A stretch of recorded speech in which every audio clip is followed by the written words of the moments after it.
Hi welcome to my channel ತಮಗ್ನ and me ನಾನು ಅಶ್ವಿನಿ ಮತ್ತು ಇವತ್ತಿನ ವಿಡಿಯೋದಲ್ಲಿ ನೆಕ್ಸ್ಟ್ 5 ಬೇಸಿಕ್ ಸ್ಟಿಚಸ್ನ ಹೇಳ್ಕೊಡ್ತಾ ಇದ್ದೀನಿ. ನೋಡಿ,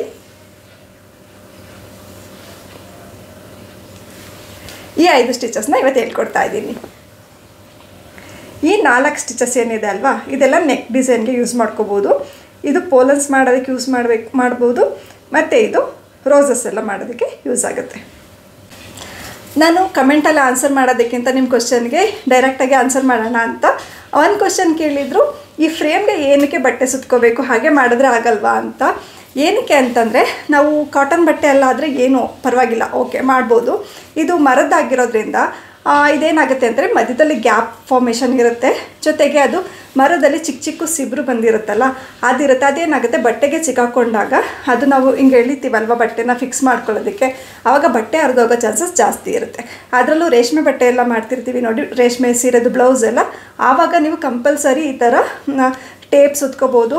ಅದಕ್ಕಿಂತ ಬೆಸ್ಟು ಈ ರೀತಿ ಬಟ್ಟೆನ ಸುತ್ಕೊಳ್ಳೋದು, ಅದಕ್ಕೋಸ್ಕರ. ಓಕೆನಾ. ನೆಕ್ಸ್ಟು ಯಾರೋ ಕೇಳಿದರು ನನಗೆ, ಅಂದರೆ ನಾನು ಒಂದೊಂದು ಸ್ಟಿಚ್ ಹಾಕುವಾಗ್ಲೂ ಒಂದೊಂದು ನಂಬರ್ನ ತೋರಿಸ್ಬಿಟ್ಟು ಹಾಕಿರ್ತೀನಿ ಅಲ್ವಾ. ಕೆಲವ್ರಿಗೆ ಇದೇ ಸ್ಟಿಚ್ಗೆ ಇದೇ ನಂಬರ್ದು ಥ್ರೆಡ್ನ ಯೂಸ್ ಮಾಡಬೇಕು ಅಂತ ಕೇಳಿದ್ದೀರಾ. ಆ ಥರ ಏನಿಲ್ಲ. ಇವಾಗ ಕಲರ್ದು ಒಂದೊಂದು ಕಲರ್ಗೆ ಒಂದೊಂದು ನಂಬರ್ ಇರುತ್ತೆ.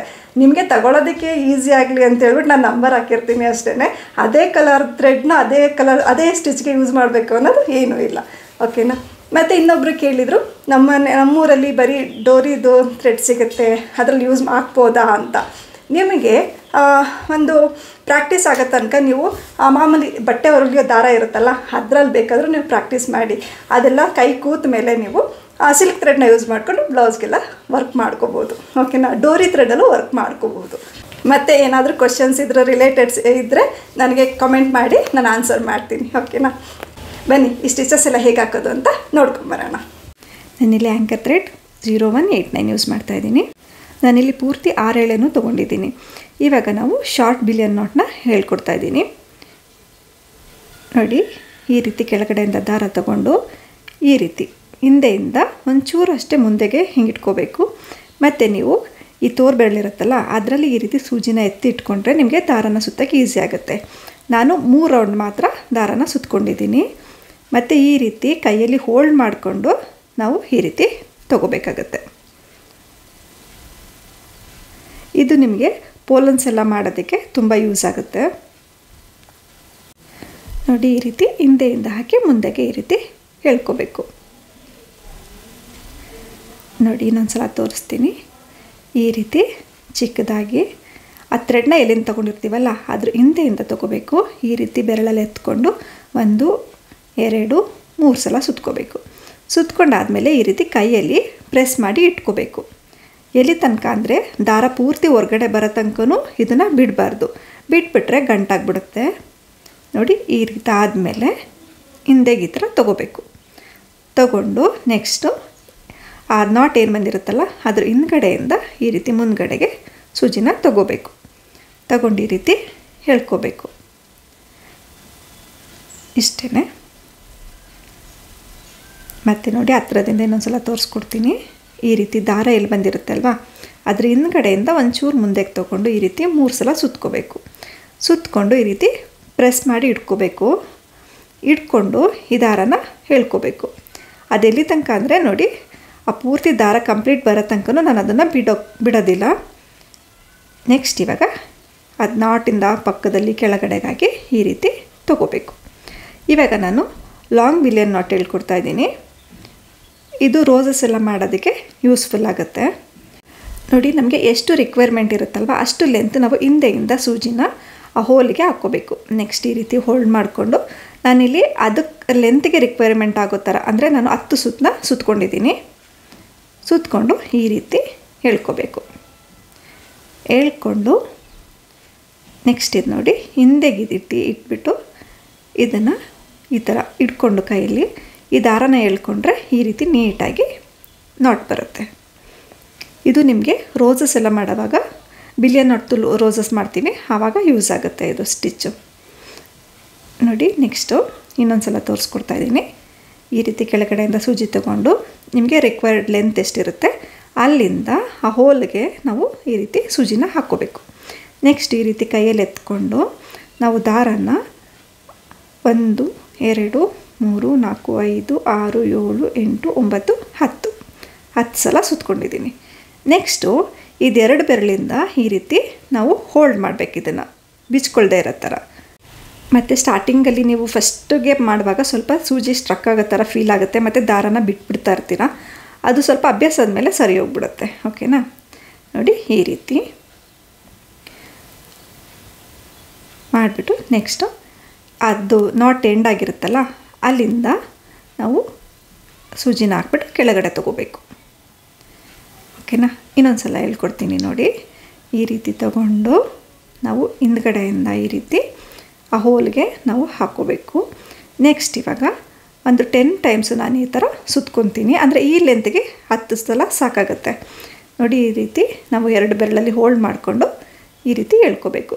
ನೋಡಿ ಸ್ಟಾರ್ಟಿಂಗಲ್ಲಿ ನಿಮ್ಗೆ ಇದೇ ಥರ ಆಗುತ್ತೆ. ಈ ದಾರ ಏನಾಗುತ್ತೆ ಬಿಚ್ಕೊತಾ ಇರುತ್ತೆ.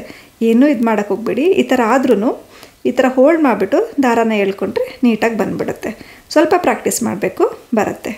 ನೆಕ್ಸ್ಟ್ ಈ ರೀತಿ ಹಾಕ್ಕೊಂಡು ಕೆಳಗಡೆ ನಾಟ್ ಮಾಡಿದ್ರೆ ಆಯಿತು. ನಾನಿಲ್ಲಿ 022 ಥ್ರೆಡ್ ತೊಗೊಂಡಿದ್ದೀನಿ, ಆ್ಯಂಕರ್ ಥ್ರೆಡು. ಇವಾಗ ನಾನಿಲ್ಲಿ ಜಿಗ್ಜಾಗ್ ಕೇಬಲ್ ಚೈನ್ ಹೇಗೆ ಹಾಕೋದು ಅಂತ ಹೇಳ್ಕೊಡ್ತಾ ಇದ್ದೀನಿ. ಕೆಳಗಡೆಯಿಂದ ಈ ರೀತಿ ದಾರಾನ ತೊಗೊಂಡು ನೆಕ್ಸ್ಟ್ ಇವಾಗ ಸ್ಟ್ರೈಟ್ ಹಾಕ್ಬಾರ್ದು, ಸ್ಲ್ಯಾಂಟಾಗಿ ಹಾಕಬೇಕು ಮೇಲ್ಗಡೆ ಲೈನ್ಗೆ. ಓಕೆನಾ? ಹಾಕ್ಕೊಂಡು ಈ ರೀತಿ ಒಂದು ಸಲ, ಅಂದರೆ ನಾವು ಚೈನ್ ಸ್ಟಿಚಲ್ಲಿ ಹೇಗೆ ಹಾಕ್ತೀವಿ ಆ ಥರ ನಾವು ದಾರಾನ ತೊಗೋಬೇಕಾಗತ್ತೆ ಸೂಜಿ ಕೆಳಗಡೆಯಿಂದ. ಓಕೆನಾ? ತುಂಬ ಜೋರಾಗಿ ಎಳ್ಕೊಬೇಡಿ ಯಾವುದೇ ಸ್ಟಿಚ್ ಆದ್ರೂ. ಮತ್ತು ಈ ಹೋಲ್ ಇರುತ್ತಲ್ಲ, ಅಂದರೆ ಚೈನ್ ಆಗಿರುತ್ತಲ್ಲ, ಆ ಚೈನ್ ಒಳಗಡೆಯಿಂದ ಈ ರೀತಿ ಮತ್ತೆ ತೊಗೋಬೇಕಾಗತ್ತೆ. ಮತ್ತು ನಾನು ದಾರಾನ ಯಾವ ಕಡೆಯಿಂದ ಹಾಕ್ಕೊತಾ ಇದ್ದೀನಿ ಅದನ್ನು ಗಮನಿಸಿ. ಇವಾಗ ನೋಡಿ ಈ ಕಡೆಯಿಂದ ಬರುವಾಗ ನಾನು ಥ್ರೆಡ್ಡು ಈ ಕಡೆಯಿಂದ ಪಾಸ್ ಮಾಡ್ಕೊತೀನಿ. ಓಕೆನಾ? ನನ್ನ ಲೆಫ್ಟ್ ಸೈಡ್ಗೆ. ನೆಕ್ಸ್ಟ್ ಇವಾಗ ಆ ಚೈನ್ ಒಳಗಡೆಯಿಂದ ನಾನು ಸೂಜಿನ ತಗೊಂಡು ಕೆಳಗಡೆಗೆ, ಮತ್ತು ನನ್ನ ರೈಟ್ ಸೈಡ್ಗೆ ಈ ಮೇಲ್ಗಡೆಯಿಂದ ಈ ರೀತಿ ತೊಗೋತಾ ಇದ್ದೀನಿ. ಇದು ಇದೇ ರೀತಿ ತೊಗೋಬೇಕು, ಇಲ್ಲಾಂದರೆ ಈ ಚೈನು ನೀಟಾಗಿ ಬರಲ್ಲ.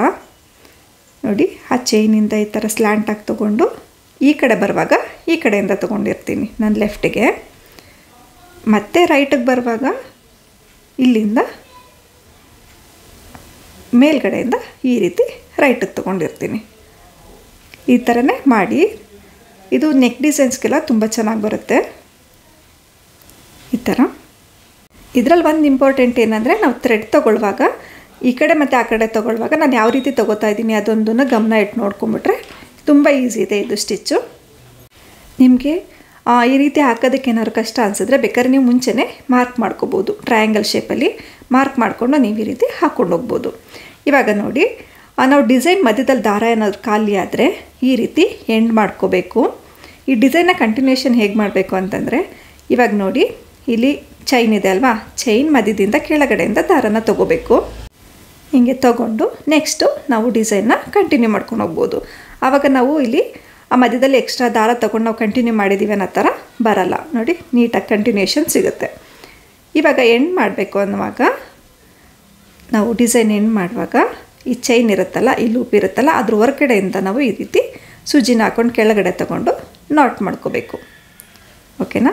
ಇದು ಕೇಬಲ್ ಚೈನು. ನಾನಿಲ್ಲಿ 031 ಥ್ರೆಡ್ ತೊಗೊಂಡಿದ್ದೀನಿ. ಇವಾಗ 2 ಲೈನ್ಸ್ ಹಾಕ್ಕೊಂಡಿದ್ದೀನಿ. ಮತ್ತು ನಾನೆಲ್ಲ ಇವತ್ತೇನೇನು ಹಾಕಿದ್ದೀನಿ ಎಲ್ಲ ಸ್ಟಿಚ್ಗೂ ಪೂರ್ತಿ 6 ಥ್ರೆಡ್ಡೇ ತೊಗೊಂಡಿದ್ದೀನಿ. ಓಕೆನಾ? 6 ಎಳೆ ದಾರನೇ ತೊಗೊಂಡಿದ್ದೀನಿ. ಇವಾಗ ರೈಟ್ ಸೈಡ್ ಲೈನಿಂದ ಸೆಂಟರ್ಗೆ ಈ ರೀತಿ ತೊಗೊಂಡು ನಾವು ಸೂಜಿ ಕೆಳಗಡೆಯಿಂದ ದಾರಾನ ಸುತ್ತಕೊಂಡು ಈ ರೀತಿ ತೊಗೋಬೇಕು. ವಿ ಶೇಪ್ ಬರುತ್ತೆ. ನೆಕ್ಸ್ಟು ಈ ಲೆಫ್ಟ್ ಸೈಡಿಂದ ನೋಡಿ ಈ ದಾರ ಇದೆಯಲ್ವ, ಅದ್ರದ್ದು ಮಧ್ಯದಕ್ಕೆ ಈ ರೀತಿ ತೊಗೋಬೇಕು.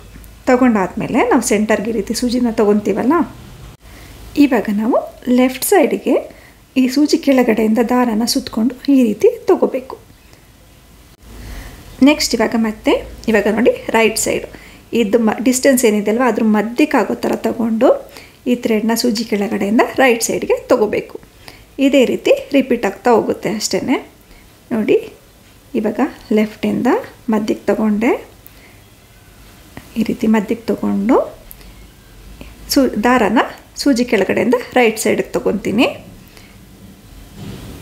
ನೆಕ್ಸ್ಟ್ ಇವಾಗ ರೈಟ್ ಸೈಡಿಂದ ಸೂಜಿನ ಈಗ ಮಧ್ಯಕ್ಕೆ ತೊಗೊಂಡು ಈ ದಾರನ ಸೂಜಿ ಕೆಳಗಡೆಯಿಂದ ರೈಟ್ ಸೈಡಿಗೆ ತೊಗೊಳ್ಳೋದು ಅಷ್ಟೇ. ತುಂಬ ಈಸಿ ಇದೆ, ಸ್ವಲ್ಪ ನೋಡೋಕ್ಕೆ ಕಷ್ಟ ಅನ್ನೋ ಥರ ಫೀಲ್ ಆಗುತ್ತೆ ಅಷ್ಟೇ. ಮತ್ತು ನಿಮಗೆ ಈ ರೀತಿ ಮಧ್ಯದಕ್ಕೆ ನೀವು ಸೇಮ್ ಅಲ್ಲ ಇದರಲ್ಲೇ ಲೈನಲ್ಲೇ ಆಗಲ್ಲ ಅನ್ನೋದಾದರೆ ನೀವು ಮಧ್ಯದಲ್ಲಿ ಇನ್ನೊಂದು ಲೈನ್ ಎಕ್ಸ್ಟ್ರಾ ಹಾಕೋಬೋದು, ಏನು ಪರವಾಗಿಲ್ಲ. ಓಕೆನಾ. ದಾರನ ತಗೊಳ್ಳುವಾಗ ಒಂದು ಸಲ ರೈಟ್ಗೆ ಒಂದು ಸಲ ಲೆಫ್ಟ್ಗೆ ಬರುತ್ತೆ ಅಷ್ಟೇ. ತುಂಬ ಈಸಿ ಇದೆ. ಇದು ನಿಮಗೆ ನೆಕ್ ಡಿಸೈನ್ಗೆಲ್ಲ ತುಂಬ ಚೆನ್ನಾಗಿ ಕಾಣಿಸುತ್ತೆ ಈ ಸ್ಟಿಚ್ಚು. ಇನ್ನೂ ಹತ್ರನೂ ಹಾಕ್ಕೋಬೋದು, ಬೇಕಿದ್ರೆ ಇನ್ನೂ ಚೆನ್ನಾಗಿ ಬರುತ್ತೆ. ಇವಾಗ ನೆಕ್ಸ್ಟ್ ಎಂಡ್ ಮಾಡೋದಕ್ಕೆ ಇದು ಲೂಪ್ ಬಂದಿದೆಯಲ್ಲ ಅದ್ರ ಹಿಂದ್ಗಡೆಯಿಂದ ಹಾಕಿ ಕೆಳಗಡೆಗೆ ಈ ರೀತಿ ತಗೊಂಡು ನಾಟ್ ಮಾಡ್ಕೋಬೇಕು. ನೋಡಿ, ಇದು ಫೆದರ್ ಸ್ಟಿಚ್ಚು ತುಂಬ ಚೆನ್ನಾಗಿ ಬರುತ್ತೆ ನೆಕ್ ಡಿಸೈನ್ಗೆ. ಇಲ್ಲಿ 0316 ಥ್ರೆಡ್ ತೊಗೊಂಡಿದ್ದೀನಿ. ನೆಕ್ಸ್ಟ್ ನಾನಿಲ್ಲಿ 2 ಲೈನ್ಸ್ ಹಾಕ್ಕೊಂಡಿದ್ದೀನಿ. ನಾನು ಪೂರ್ತಿ 6 ಎಳೆ ದಾರನೂ ತೊಗೊಂಡಿರ್ತೀನಿ. ನೆಕ್ಸ್ಟ್ ಇವಾಗ ಕೆಳಗಡೆ ಲೈನಿಂದ ಈ ರೀತಿ ತೊಗೊಂಡು ನಾವು ಸ್ಲ್ಯಾಂಟ್ ಲೈನ್ ಈ ರೀತಿ ಮೇಲ್ಗಡೆಯಿಂದ ಒಂದೇ ಒಂದು ಸ್ವಲ್ಪ ಬಟ್ಟೆಯಲ್ಲಿ ಈ ರೀತಿ ಸೂಜಿನ ತೊಗೊಂಡು ದಾರನ ಈ ರೀತಿ ಎಳ್ಕೋಬೇಕು. ನೆಕ್ಸ್ಟ್ ಇವಾಗ ಕೆಳಗಡೆಗೆ ಈ ರೀತಿ. ಓಕೆನಾ. ನೋಡಿ, ಸ್ವಲ್ಪ ಹಿಂಗೆ ಬಟ್ಟೆ ಒಳಗಡೆ ಹಿಂಗೆ ದಾರ ತಗೊಂಡು ಇವಾಗ ನಿಮ್ಗೆ ಕನ್ಫ್ಯೂಸ್ ಆಯಿತು ಅಂತಂದರೆ ಕೆಳಗಡೆಯಿಂದ ಹಾಕುವಾಗ ಈ ಥ್ರೆಡ್ನ ಈ ರೀತಿ ಇಟ್ಕೊಬಿಡಿ. ಓಕೆನಾ. ಇವಾಗ ಇಲ್ಲಿಂದ ಥ್ರೆಡ್ ಇಂಪಾರ್ಟೆಂಟು, ಯಾವ ಪೊಸಿಷನಲ್ಲಿ ಇಟ್ಕೊಂಡಿರ್ತೀವಿ ಅಂತ. ನಿಮ್ಗೆ ಆ ಡಿಸೈನ್ ಬರಬೇಕು ಅಂತಂದರೆ ಥ್ರೆಡ್ದು ಪೊಸಿಷನು ತುಂಬ ಇಂಪಾರ್ಟೆಂಟು. ಓಕೆನಾ. ನೋಡಿ, ಈ ರೀತಿ ಬರಬೇಕು. ನೋಡಿ, ಮತ್ತೆ ಹೇಳ್ಕೊಡ್ತೀನಿ. ಈ ರೀತಿ ಟ್ರಯಾಂಗಲ್ ಶೇಪಲ್ಲಿ ಬೇಕಾದ್ರೆ ನೀವು ಡಾಟ್ನ ಇಟ್ಕೊಂಡು ಆ ರೀತಿನೂ ಬೇಕಾದ್ರೆ ಹಾಕೋಬೋದು. ಈಕ್ವಲಾಗಿ ಬರಬೇಕು ಅಂತಂದರೆ ನೀವು ಈ ರೀತಿ ಮುಂಚೆನೇ ಡಾಟ್ ಹಾಕ್ಕೊಂಡು ಬೇಕಿದ್ರೆ ಈ ಸ್ಟಿಚಸ್ನ ಹಾಕೋಬೋದು. ಈ ರೀತಿ ನೋಡಿ, ಮೇಲ್ಗಡೆಯಿಂದ ಒಂಚೂರು ಬಟ್ಟೆ ತಗೊಂಡು ಈ ರೀತಿ ದಾರನ ಎಳ್ಕೊಂಡು ಹೋಗ್ಬೇಕಷ್ಟೇ. ಕೆಳಗಡೆ ಒಂದು ಸಲ, ಮೇಲ್ಗಡೆ ಒಂದು ಸಲ. ಕೆಳಗಡೆ ಹೋಗುವಾಗ ದಾರ ಎಲ್ಲಿದ್ರೂ ಓಕೆ, ಪರವಾಗಿಲ್ಲ. ನಾವು ಮೇಲ್ಗಡೆ ಹಾಕುವಾಗ ಮಾತ್ರ ನಮ್ಮ ರೈಟ್ ಸೈಡ್ಗೆ ಥ್ರೆಡ್ನ ಬಿಟ್ಕೊಂಡಿರಿ. ಓಕೆನಾ. ಎಂಡ್ ಮಾಡುವಾಗ ಈ ರೀತಿ ಕೆಳಗಡೆ ಹಾಕ್ಬಿಟ್ಟು ಎಂಡ್ ಮಾಡೋದು. ನೆಕ್ಸ್ಟ್ ಕೆಳಗಡೆ ನಾಟ್ ಹಾಕ್ಬಿಡ್ಬೇಕಷ್ಟೆ. ಓಕೆ, ಇದು ಹೇರಿಂಗ್ ಬೋನ್ ಸ್ಟಿಚ್ ಈ ಥರ ಬರುತ್ತೆ. ನೆಕ್ಸ್ಟು ಡಬಲ್ ಹೇರಿಂಗ್ ಬೋನ್. ಇವಾಗ ನಾವೇನು ಅಂತಂದರೆ ಇದು ಫಸ್ಟ್ ಏನು ಸ್ಟಿಚ್ ಹಾಕಿರ್ತೀವಲ್ಲ ಅದನ್ನು ಇನ್ನೊಂದು ಸಲ ಹಾಕೊಂಬಿಡ್ಬೇಕು. ನೋಡಿ, ನಾನು ಇವಾಗ ಹಾಕಿಟ್ಕೊಂಡಿದ್ದೀನಿ. ಇವಾಗ ಇದಕ್ಕೆ ಕಾಂಟ್ರಾಸ್ಟ್ ಕಲರ್ ತೊಗೊಂಡ್ರೆ ತುಂಬ ಚೆನ್ನಾಗಿ ಬರುತ್ತೆ. ಇವಾಗ ಇನ್ನೊಂದು ಆಪೋಸಿಟ್ ಕಲರಲ್ಲಿ ಕೆಳಗಡೆಯಿಂದ ಈ ರೀತಿ ತೊಗೊಂಡು ಈ ಮಧ್ಯದಲ್ಲಿ ಜಾಗ ಇರುತ್ತೆ ಅಲ್ವಾ, ಅಲ್ಲಿಗೆ ಮತ್ತೆ ಹೇರಿಂಗ್ ಬೋನ್ ಹಾಕ್ಕೊಂಡು ಹೋಗಬೇಕು ಅಷ್ಟೇ. ಇದು ಸಿಂಪಲ್ ಇದೆ, ತುಂಬ ಚೆನ್ನಾಗಿ ಬರುತ್ತೆ. ನೆಕ್ ಡಿಸೈನ್ಸ್ ಎಲ್ಲ ಮಾಡುವಾಗ ಮತ್ತು ಬ್ಲೌಸ್ಗೆಲ್ಲ ಡಿಸೈನ್ ಮಾಡ್ಕೊತೀನಿ ಅನ್ನೋದಾದರೆ ಇದು ನೆಕ್ ಡಿಸೈನ್ಗೆ ಔಟರ್ ಲೈನ್ ಬರುತ್ತಲ್ಲ ಅಲ್ಲಿಗೆ ಹಾಕ್ಕೊಂಡ್ರೆ ತುಂಬಾ ಚೆನ್ನಾಗಿ ಬರುತ್ತೆ. ಮತ್ತು ಸ್ಲೀವ್ಸ್ ಡಿಸೈನ್ಗೆ ಮತ್ತು ಪ್ಯಾಂಟು ಬಾಟಮ್ದು ಇರುತ್ತಲ್ಲ ಅಲ್ಲಿಗೆಲ್ಲ ಇದು ಡಿಸೈನು ತುಂಬ ಚೆನ್ನಾಗಿ ಬರುತ್ತೆ. ನೀವು ಈ ಡಿಸೈನ್ನ ಕುರ್ತಿ ಎಲ್ಲ ಮಾಡುವಾಗ ಈ ಡಿಸೈನು ಹಾಕೋಬೋದು, ತುಂಬ ಚೆನ್ನಾಗಿ ಬರುತ್ತೆ. ಸ್ಲಿಟ್ಗೆ ಎಲ್ಲದಕ್ಕೂ ತುಂಬ ಚೆನ್ನಾಗಿ ಬರುತ್ತೆ. ಇಷ್ಟೇ. ನೋಡಿ, ಸೆಂಟರ್ ಇದೆಯಲ್ಲ, ಸೆಂಟರಲ್ಲಿ ಈ ರೀತಿ ಹಾಕ್ಕೊಂಡು ಹೋಗೋದು ಅಷ್ಟೇ. ನೋಡಿ, ಈ ರೀತಿ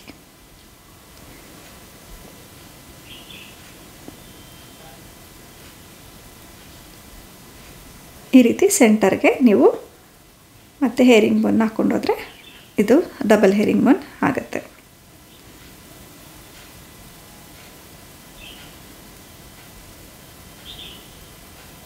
ಮತ್ತು ಒಂದೇನು ನೆನ್ಪಿಟ್ಕೋಬೇಕು ಅಂತಂದರೆ ನಾವು ಇದನ್ನು ತುಂಬ ಟೈಟಾಗಿ ಎಳ್ಕೊಬಾರ್ದು ಬಟ್ಟೆಯಲ್ಲಿ ಅಷ್ಟೇ. ತುಂಬ ಟೈಟು ಮಾಡಬೇಡಿ, ತುಂಬ ಲೂಸು ಮಾಡಬೇಡಿ. ಮಾಡ್ರೇಟಾಗಿ ನಾವು ಸ್ಟಿಚಸ್ ಹಾಕ್ಕೊಂಡು ಹೋದಾಗ ಮತ್ತು ಅದರ ಲುಕ್ಕು ತುಂಬಾ ಚೆನ್ನಾಗಿ ಬರುತ್ತೆ. ನೆಕ್ಸ್ಟ್ ಇವಾಗ ಸ್ಟಿಚ್ನ ಏನು ಮಾಡೋದು, ಈ ರೀತಿ ಕೆಳಗಡೆ ಹಾಕಿಬಿಟ್ಟು ನಾವು ಒಂದು ನಾಟ್ ಹಾಕಿದ್ರೆ ಇದು ಸ್ಟಿಚ್ ಆಗಿಬಿಡುತ್ತೆ. ನೋಡಿ, ಈ ರೀತಿ ನಾನಿವತ್ತು bullion knot, zigzag cable chain, feather stitch, herringbone and double herringbone ಹೇಳ್ಕೊಟ್ಟಿದ್ದೀನಿ. ನಿಮಗೆ ನನ್ನ ವೀಡಿಯೋಸ್ ಎಲ್ಲ ಇಷ್ಟ ಆದರೆ ಪ್ಲೀಸ್ ಲೈಕ್ ಮಾಡಿ, ಶೇರ್ ಮಾಡಿ ಮತ್ತು ಸಬ್ಸ್ಕ್ರೈಬ್ ಮಾಡ್ಕೊಳ್ಳೋದನ್ನ ಮರಿಬೇಡಿ. ಮತ್ತೆ ಸಿಗ್ತೀನಿ ನೆಕ್ಸ್ಟ್ ವೀಡಿಯೋದಲ್ಲಿ. ಅಲ್ಲಿ ತನಕ ಟೇಕ್ ಕೇರ್, ಬಾಯ್.